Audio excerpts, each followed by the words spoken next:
Hello and welcome to the channel. My name is Vormithrax, you can call me Vorm, and this is episode 7 of our Let's Play for Cataclysm Dark Days Ahead, the zombie survival apocalypse roguelike simulator. So it's got a lot of descriptive items, really cool game. Hope you're following along with the series and enjoying it. I'm having a great time playing the game, and hope new people are watching along and can enjoy it as well. So where are we at? We're back in our base, and we last episode had just done some construction and some inventory management, moved some items around to get the base a little better organized. A very important item we built was our brazier. That allows us to safely build a fire that we can use to cook food and things like that and keep us warm if it gets too cold in the evening. So we're getting our base organized a bit. Good thing, but I think we're going to make another trip into town. So our sun-moon indicator here is showing the sun getting towards the setting part of the time frame of the day. So let's make one more trip over while we've got some good visual range. And if the sun goes down, that's actually not a bad thing. That'll help us sneak around the town. I might get a little braver and try to move a little further in. We'll just see how things go. But our goal this episode is to get a couple of more houses searched. I need some more basic raw material type items. I'm hoping to find some containers for liquids, so that we can better store and boil up some water to have some on hand for immediate need, as well as some food items. I'm hoping some of the kitchens in the houses will have some additional food items that we can use. Otherwise, we're going to have to go hunting and looking for some of those dogs and raccoons and stuff to kill and butcher. So let's get moving. First thing we're going to do is just check our condition and our inventory. I always like to do that first to make sure I'm aware of all things that are going on. So just minor pain and some warm feet, which I took my socks off, so hopefully the warm condition will go away. So we're looking good there. Inventory wise, I always check before I leave my base. I've got my knife spear, which I need to wield. Store that in inventory. Alright, so I've got my knife spear, I've got my clothing, got my backpack on, so we've got a decent amount of volume available to us. And do I need to take everything I'm wearing? Because volume is important. I want to haul back as much as I can. So I want my... I've got my throwing sticks, so I'm not going to worry about the marbles for the moment. Let's go ahead and drop the marbles. I'm going to drop them below me. That's an ammo item, so it's a different category, and I'm going to start stockpiling some of that type of stuff. Marbles are actually great, especially with a slingshot, so I do tend to pick them up as I find them and make a big pile of them. So I need my throwing sticks. The emergency blanket, I do not need that. Let's drop that over here in our clothing pile. And take a look at the rest here. I do want to take a source of making fire. I need the crowbar, pocket knife. I probably don't need the stone hammer though, so let's drop that in our tools. Oops, in our tools category. There we go. And I don't need the protein powder. Let's drop that over here in the food category. Multivitamins don't weigh much of anything, so we'll go ahead and take those. And I'm going to keep the containers on me, because if I don't find anything else, I'm going to actually dip these in the toilets and grab some toilet water to bring back. Alright, so looks like we're good to go. Let's get moving. Okay, let's close this window while we're here. I'm not worried about the west side of the fort. Alright, out we go. And what do we got? A rat? I don't care about a rat. Again, I'm looking over here, and I'm going to zoom the main window out so I've got a better sight range. Makes my guy look tiny, but it's a lot safer to do it this way, and to not press and hold down a movement key. That way you don't accidentally run into something. I am going to grab these rocks, though. As you've seen in the previous episode, rocks have uses beyond just being a rock you can throw. Alright, so we're back over towards the town. Let's check our map. We're kind of on the north side, so these two houses are our target. We do have a minefield right around here we're going to have to be careful of. I'm hoping that the explosions in the minefield last couple episodes ago drew in all the zombies from the local area. If that's the case, then we shouldn't have too much problem inside these houses. So let's work our way down to this house. That right there is a vehicle. I'm going to try to get into a vehicle as well for a few reasons. There's an item in the trunk, but I can't see it from this far away. Alright, let's work our way to this gate and see if we can get into this first house. Still nothing on the listing over here to worry about, so Everything's looking good so far. I saw another vehicle. Great. A couple vehicles next to each other. They're going to provide me with some raw materials that I really need. Whoops. Alright. So, here's something to be aware of. From the east, you hear glass breaking, and you may have heard that in the volume as well. And you see that symbol right there. Let me zoom in. When I point at it, right over here, when the pop-up box says you heard glass breaking from here. Well, it didn't break on its own. There's going to be something at near that location. Might not be this exact space, could be around this area, but something made noise and broke a window. So most likely it's going to be a zombie of some kind. We're going to bide our time. I've got a minefield right here below us I could lure the zombie into if it is a zombie. So I'm going to wait a turn or two and see what happens.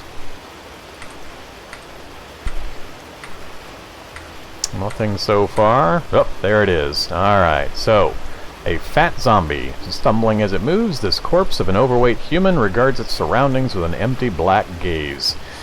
Okay, so this one we're going to be a little careful about. Let's... well, let me close the gate. That's fine. Alright, he's coming right towards us. Thing to be careful of is when you're trying to move to avoid a zombie, you don't want to increase your sight range to new areas. You might attract zombies you weren't aware of, so I'm going to try to keep him in the same area that I had been in previously. Actually, let's move forward. Now, he's going to come through the gate. Alright, that's fine. He's not terribly fast. Let's do the same thing as we did last time, though. Let's be careful.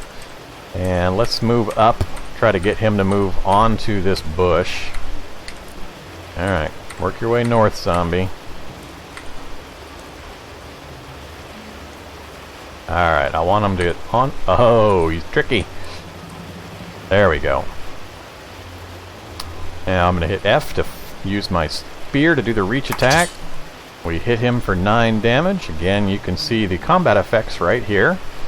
I'm actually going to back up. I don't trust that he's not going to come off that bush a little fast, so we're going to hit him again. And this guy we're just going to keep poking and moving, poking and moving. I'm going to let him approach me. I'm going to take one swing, then I'm going to back up 1 to 2 spaces.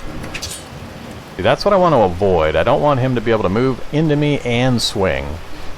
So his condition, if I point at him now, is heavily injured, so a couple more pokes ought to take care of things. That almost got him.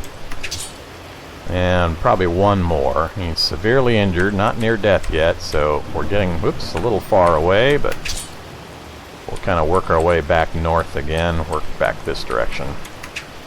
Missed. Missed. Alright, we got him. Kill number 2. So, fat zombie dies. Everything's looking good. He never got a swing in, which is exactly how you want things to go. So if we examine that space, oh, lucky us. So, other than his corpse, he has a book, the Under the Hood book. And down here it says an advanced mechanics manual covering all sorts of topics. Perfect. I love that book. It's one of the really good books to find early on. Other than that, dress shoes, polo shirt, and some filthy pants. Nothing I'm too concerned about. I'm not going to bother breaking these down. They're filthy. I don't have the means to clean them yet. But we are going to hit S to smash that direction, and you know it successfully smashed because blood splattered out all over the place. And now when I examine, it says pulped fat zombie corpse. That pulped information is very important. That means he is never going to get up again. And you also get an indication here.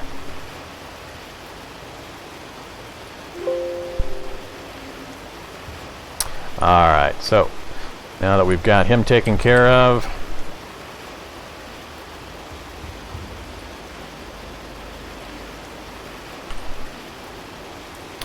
alright, we can get moving again. Okay, nothing on the list. I don't hear anything nearby. We're gonna... Oh, look at that. I can imagine you can guess what that is. We're getting pretty lucky on our initial scavenging runs. We got another basement that we can check out. That's also good news. A Beretta M9. Awesome. So, even better, a Beretta M9. 15 in brackets indicates it's got 15 bullets. So it's got a clip with 15 shots. We're definitely picking that up. If we take a look at it in detail, You can pause the screen and kind of read through this in detail if you'd like. I'm just going to hit a few high points. So, yay, we have a gun. Wonderful. Boo, I don't want to use the gun. Makes a lot of noise. Draws in a lot of zombies. So, guns are awesome. It's great to have a gun. I'd love to have one, especially this early in the game for, oh shit, get out of jail type situations, but I'm not going to use it unless I absolutely have to. The reasons are multiple. Firstly, it makes a huge amount of noise. It's going to draw in zombies from all over the area that can hear the gun go off. Secondly, I suck at using guns. I have no skill in using guns. It's going to be really hard for me to hit effectively with a gun. I'm going to have to let the zombie get pretty close to me anyway, and if it does hit, it'll probably do pretty good damage, but I'm just much more reliable with the reach attack with the spear if I can manage the speed of the zombie. You always want to kill quietly and at range if possible. That's very critical. Quietly and at range. Don't let zombies get up next to you and swing at you. That's a good way to get infected and get killed. But the bread is awesome. I mean, I couldn't be happier with finding a weapon this early in the game. So you can see here it's a gun, obviously. Ignore this section here for the most part. It uses the handgun skill, which I have, I believe, 0 of at the moment. It's a 9mm type of ammo. It's got an M9 magazine. It's using 9.19mm jacketed hollow points, or JHP ammo. It shows here the maximum general effective range. These numbers gonna be kind of hard to explain. I may go into them in more detail later when we have a few guns we can compare to each other. But for the most part, it's fairly straightforward. You'll learn what the base numbers are and what a good number versus a bad number is as we go along. Since I'm not probably going to use this anytime real soon, hopefully, I'm not going to go into a bunch of information on it. It does have a semi-auto fire mode, so pull the trigger, one bullet goes out, as opposed to full auto, which lets you do burst fire. It's got the M9 extended magazine and M9 magazine, or those are the compatible magazines. We've just got a standard M9, not the extended version. You can mod it, so it's got a bunch of slots for mods. And you'll see the flavor description here. Very popular 9mm pistol. The M9 has been the standard issue sidearm of the U.S. Army since 1985. And what it's repaired with, and you can store it in holsters, ankle holsters, and so on. So, great weapon. I'm happy to have it. I'm just hoping not to have to use it. So, let's move on. What else we got? Down here, we've got a pack with cigarettes. There are reasons why you might want to use cigarettes, and we're not going to use them in this playthrough. I'm going to avoid that. Now, these are blankets and pillows. One blanket, one pillow. And the bed itself can be torn down for various things. Good, useful supplies, but I'm going to hold off picking them up because they're cumbersome and bulky, and I might find better things, but I'll remember these and come back, hopefully before we return to our base. Step up next to this, and a waistcoat that fits. I don't remember what the stats are in a waistcoat, so let's take a look at it. Alright, it's a torso item, good coverage, a little bit of warmth. It's got a small amount of storage, an elegant waistcoat, ideal for those occasions when wearing only a shirt would be too casual and a suit would just be overdoing it.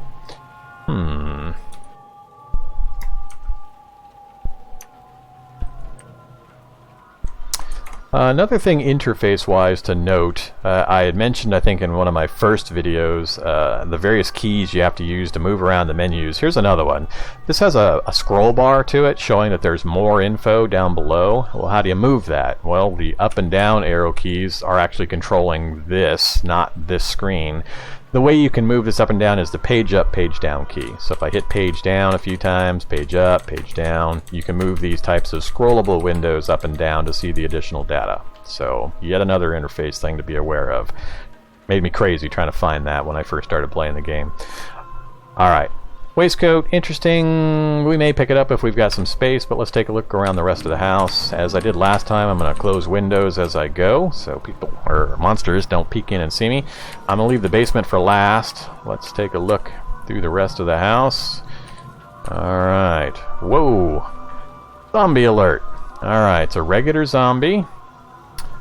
So, looks like unfortunately the mines that went off last episode didn't manage to pull in all the local zombies, so we've got another one to deal with. This one we're a little more confined, being inside the house.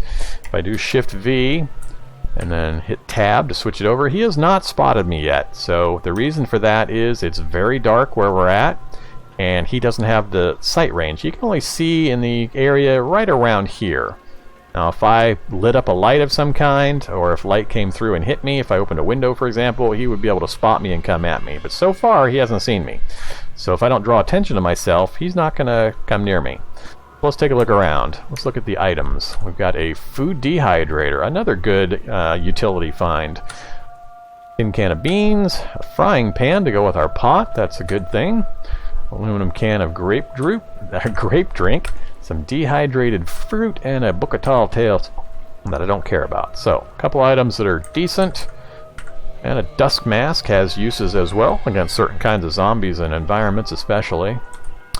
But I really like the food dehydrator and the frying pan. So, notice an odd configuration. There's actually a door behind the refrigerator. Alright, let's see here. We're going to need to deal with a zombie first, so before we do any kind of looting, I always like to clear out any zombies. I'm not seeing anything else. I think he's now spotted us. Yep, he spotted us. Now, he's going to come directly towards us. I need to get to this doorway and get to the window so I have room to move. I don't want to try to do my poke and dance routine when I'm blocked in by walls. It's going to be a lot harder, so I'm going to go into run mode. That should get me just enough speed, yep, to get to the outside so I can get to the window. Turn run mode back off again. I'm going to let him come towards me. Hit and move. And the gate was down, yes, so hit and move. Come on.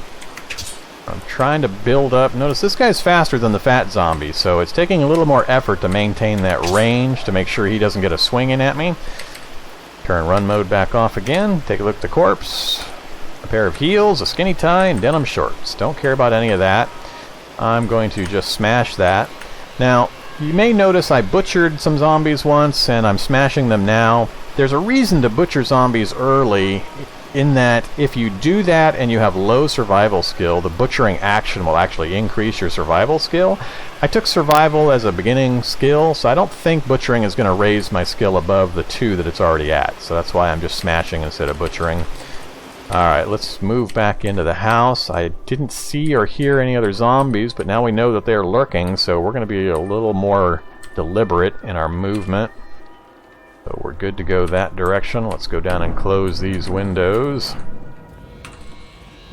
Nothing in the bookshelves. Got a front door.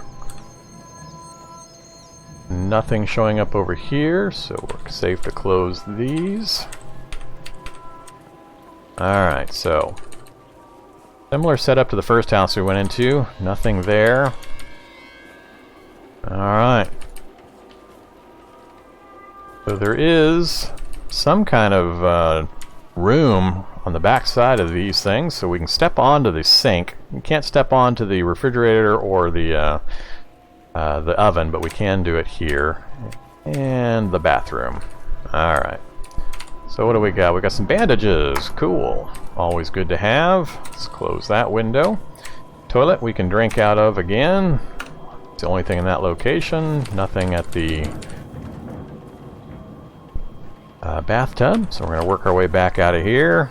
Alright, so all we've got is these items in the kitchen and whatever's in the basement. And let's go investigate the basement. Oh, I forgot.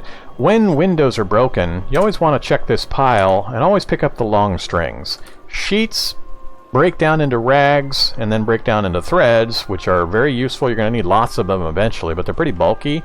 Whether you want to pick them up initially or not, it's up to you, but always grab long strings. Tons of recipes use long strings. You can break them down into small strings, which are also used in recipes. You can braid them into ropes. You're going to need tons and tons of long strings. So always make a habit of grabbing up any long strings you happen across. Alright. And by doing it, by grabbing any ones you see, you don't later have to try to craft them out of threads and such, which takes a lot of time. So let's check the basement. We're going to head down and roll the magic 8-ball or the dice and see what kind of basement we get. Looking pretty empty. I think this might be a pot basement. Okay, we got a zombie. What are we looking at? A swimmer zombie. Alright. Has it spotted us yet? It has not. Let's step away from it and kind of look around again. See if there's anything else in here I have to worry about, or if I can just ignore that. Yeah, this is basically a weed grow facility. So right there we've got some cannabis seed and some marijuana. It's got medicinal purposes, of course. Let's go ahead and poke this zombie to death. We've got plenty of room to maneuver down here, so we'll just try to poke her to death. Alright. Salmon. She had a cash card with 6 units of money. We'll call them dollars, I guess. So $6 cash card. Pair of swimming trunks and fit over sunglasses. I might take those if they weren't filthy, but no. Smash the corpse, and I think we are now safe to look around. Alright. Cannabis, marijuana does have its uses. It has effects. Oops.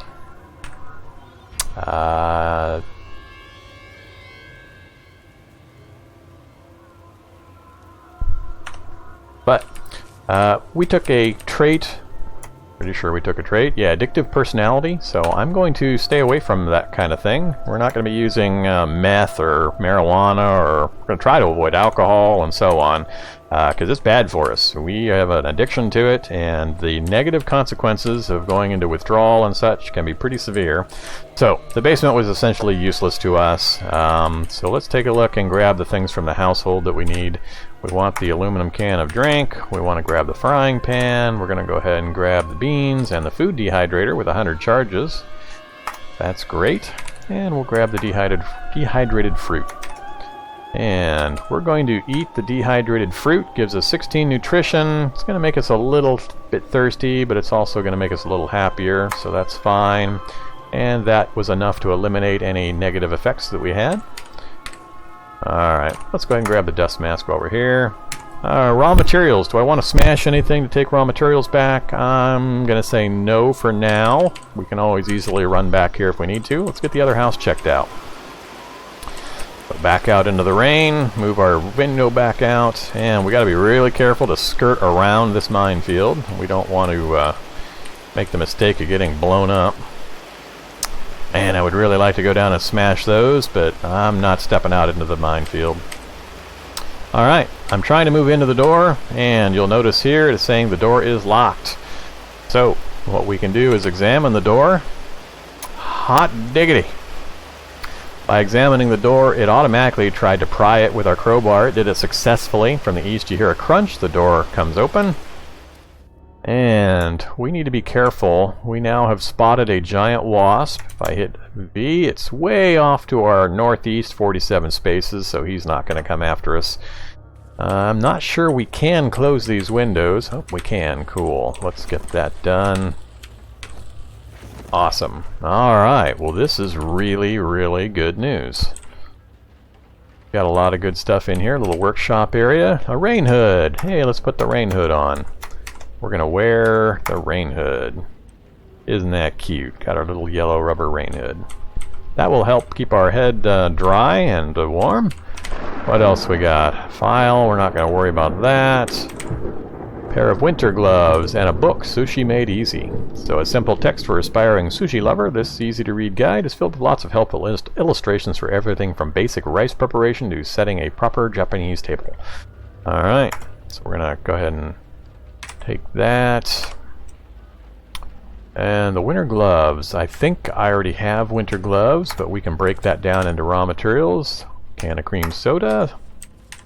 These are batteries, I believe. Great.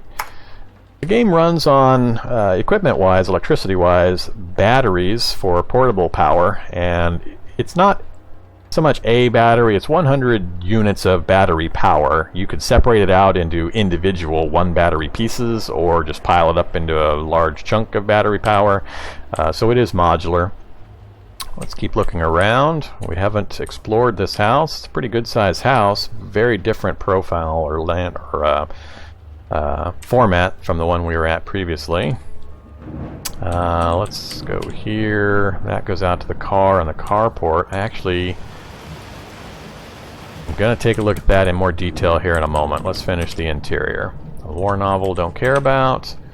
Don't care about a samurai or a crime novel. I believe this is the front door. Nothing in direct straight view out, which is good. We'll close that. Check across the hall. We've got a nice bathroom with a big tub. Close that window. Nothing there except for water in the tub. We know those are scissors, not useful. What do we got here? Ooh, awesome. Plastic bottle of disinfectant. Super important. That's another really happy to find item. Let me look at it to show you why. So you've heard me obsess about not getting hit and infected by zombies. Well, guess what disinfectant does? We take a look at it. A resealable plastic bottle holds 500 milliliters of liquid. You could use it to craft bandages. And this is a powerful disinfectant commonly used for contaminated wounds. Basically, if we get hit by a zombie and it gets through our clothing and armor to bite us severely and infect us, we can use the disinfectant on the wound to get rid of that. So that's basically something you really hope to find early on. So that takes a lot of pressure off worrying about getting tapped by zombies now that we've got a means to get rid of the infection. Alright, there are some other alternatives to getting rid of infections that hopefully we don't need to go into, but just so you're aware, they're a possibility, is if you get infected and you do not have disinfectant or a first aid kit, which will also take care of it, you can try to cauterize the wound. It's not a guaranteed success. I think it's, I want to say 60% chance, something like that, to get rid of the infection. It also causes some pain and damage. And the way you can do it is if you have a knife, or the knife spear will work, you can go to your item, and it's not giving it as an option now, but if you hit apply, it'll bring up a choice and you'll have an option for cauterized wound. But you need like the pocket knife or a knife spear or things like that that has a blade that you can heat up with your fire item, and then you can apply it to your infection and try to cauterize the wound. It can actually, if it fails, critically fails, it can make things worse. So you want to consider carefully whether you're going to cauterize, but sometimes you just don't have any choice. Close the windows as we usually do. Take a look at the inventory items near us. I'm going to go back to the advanced inventory, set it to all, and just take a look at everything around me. Frying pan again. We don't need another one. We're going to leave that. Plastic bottle of forest honey. That can be used for some recipes. So, whoops, I forgot to set this back to our inventory. So hit I to bring up our personal inventory and then transfer it that way.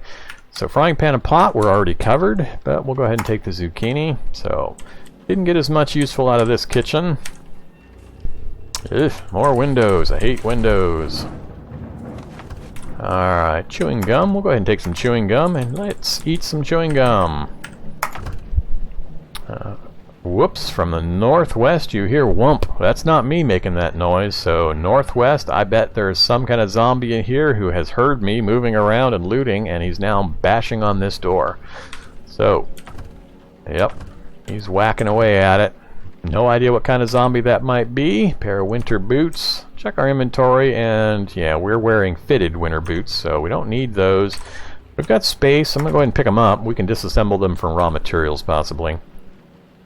Alright, well, we have a choice. Either we wait for him to break through the door, which will ruin the door and make some noise, or I can pop it open and then run away and try to poke him.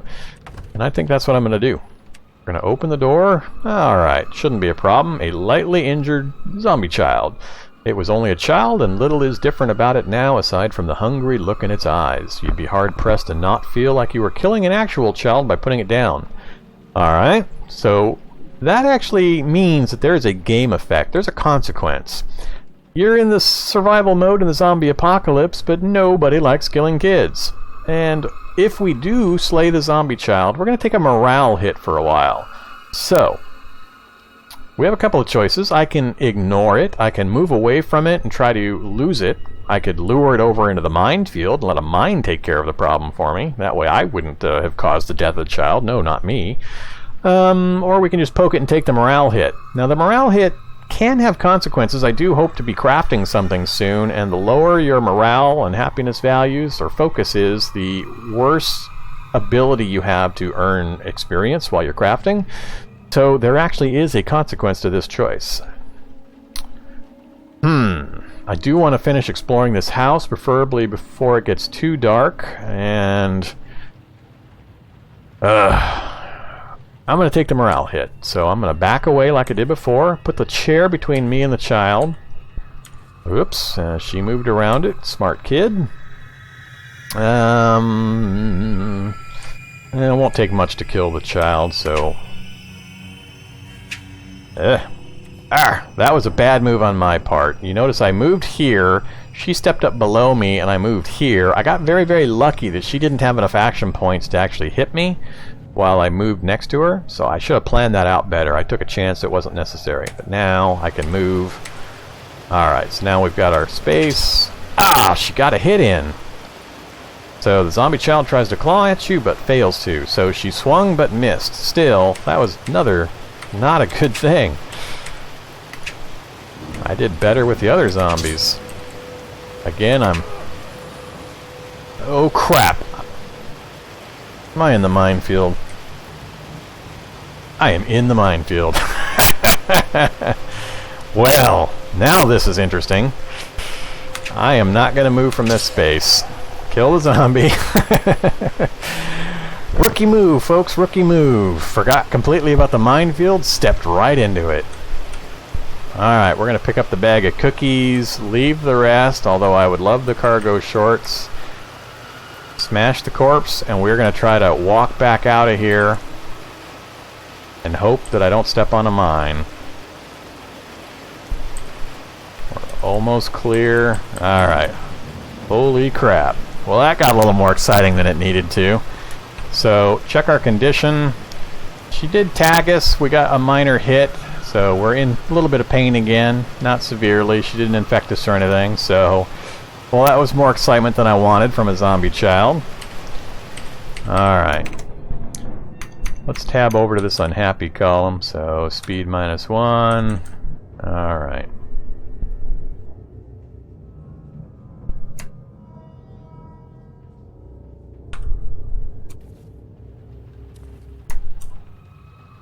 Oops.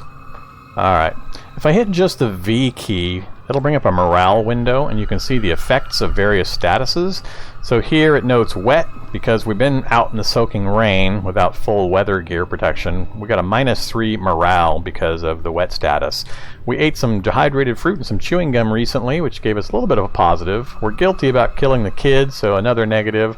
So overall, our total morale is at -45.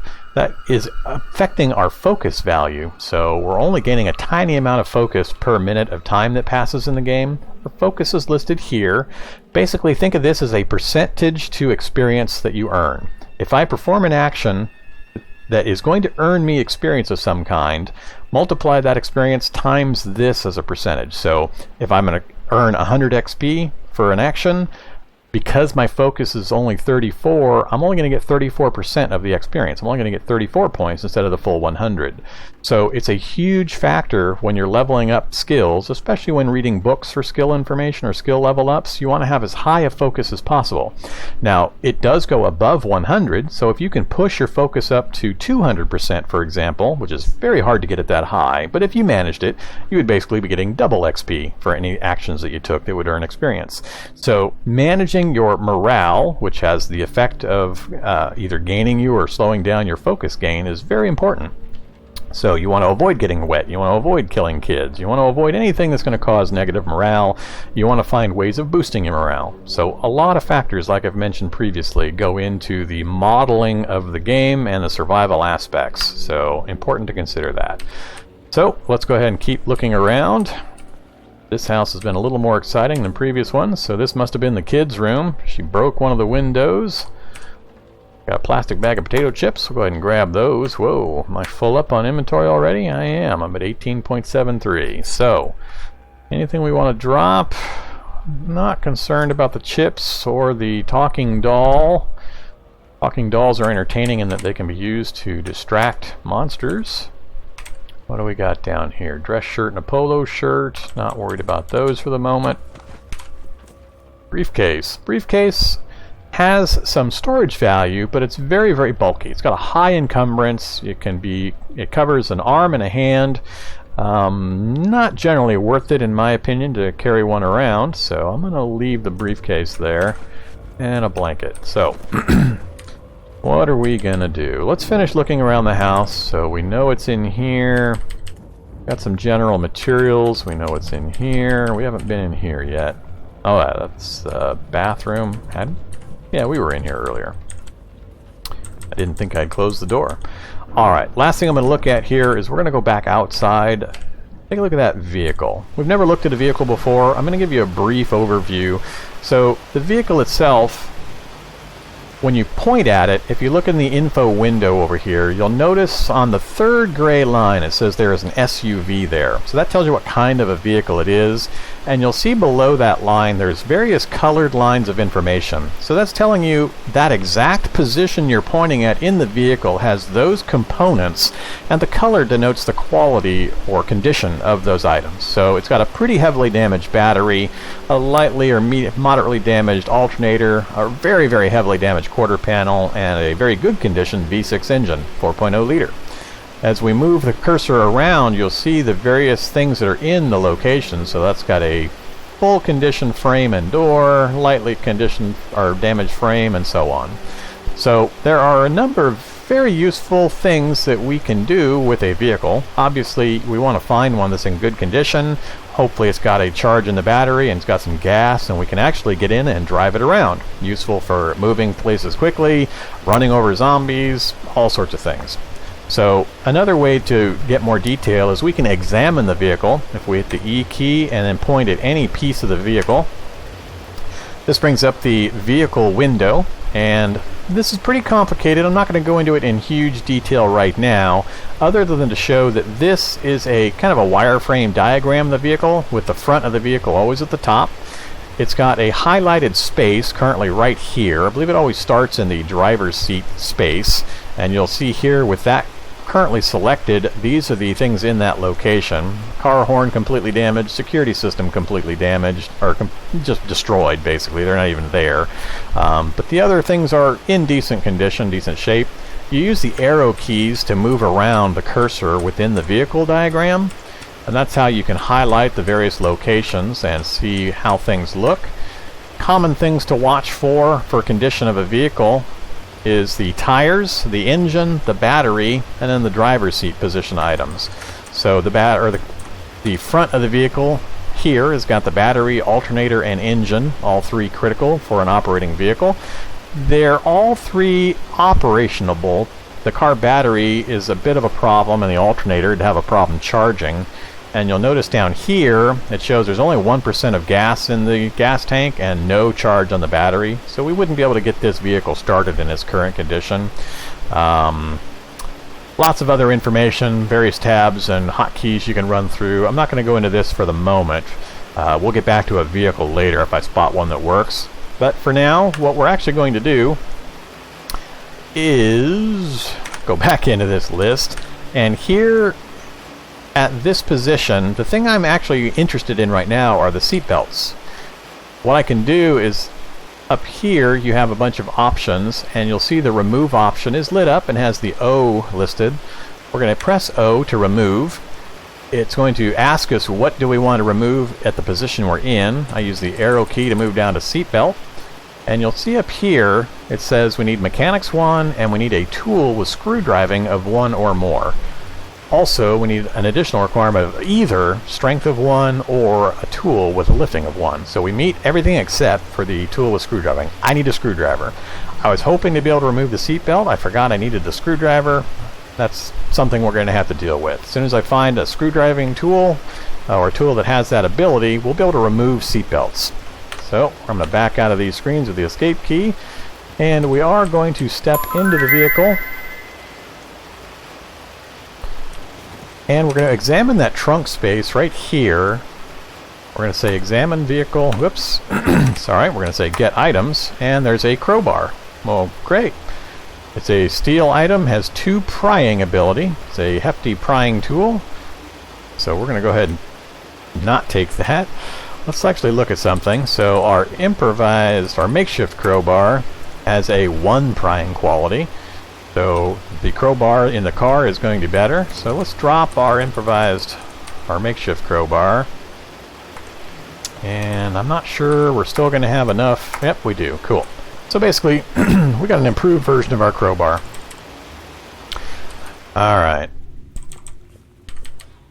That's all we can really do here. I was hoping to take the seatbelts off of the car because we can actually break those down into ropes and strings and such. It's a good source, an early game for that kind of material, and it's important, but I need to get a tool with screwdriving ability, so we're going to have to avoid that for now. Let's go back outside, check our map.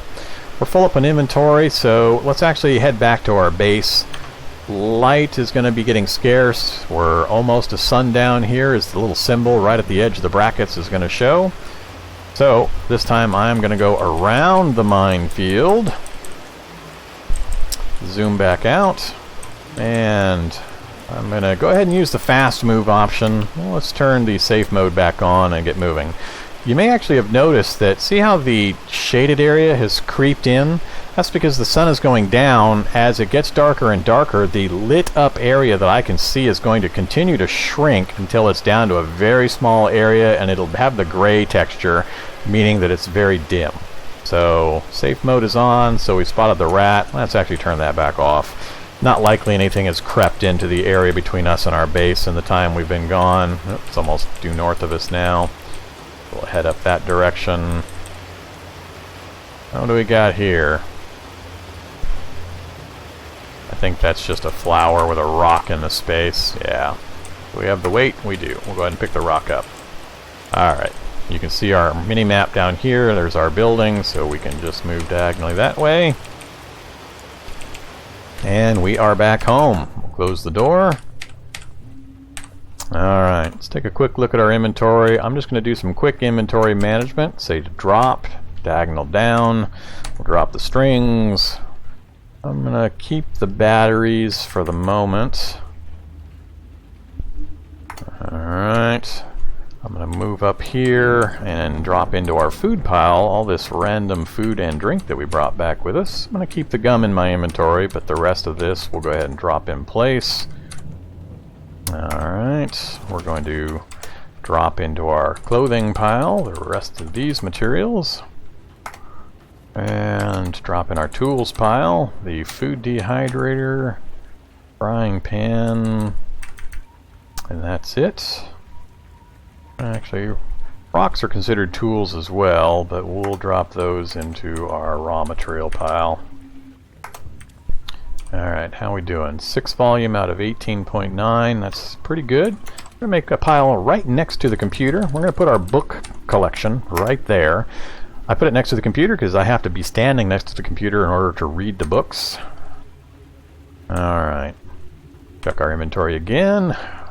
The Beretta. Do I carry it with me or do I drop it here? I'm going to carry it with me. I always like to have one of those get out of jail items, preferably a submachine gun or a shotgun is the best. If a sudden high level monster appears that I just can't get away from, then those are a good way of trying to get rid of it. But the Beretta is what I've got, so I'm going to keep it with me even though it's going to take up some of my weight and volume. I don't need the batteries, so we'll drop those here in our tools pile. And I forgot to do something. I forgot to fill up the water, but we've actually got enough bottled things now. I think we'll be okay. We've got some grape drink. We've got, I thought I got some cream soda and such. Yeah, got a grape drink and cream soda. And we're not thirsty yet, so we should be able to make it through the night most likely. What I will do though, since I'm not using them and it's raining, here's another trick. We're going to drop, actually no, that won't work, never mind. I got to meet a requirement before I can do one other thing I want to do. I think what we'll do is end the video right here. So we made a successful foray back into town, looted a couple more buildings, got some excitement with me wandering into a minefield chased by a zombie child. Always a bunch of fun. I managed to tiptoe back out again, following close to my footsteps in order to not get blown up. And we made it back to our base. So hope you're enjoying the series. If you have, please give it a like and subscribe, and I'll have more coming shortly. Have a good day. Bye-bye.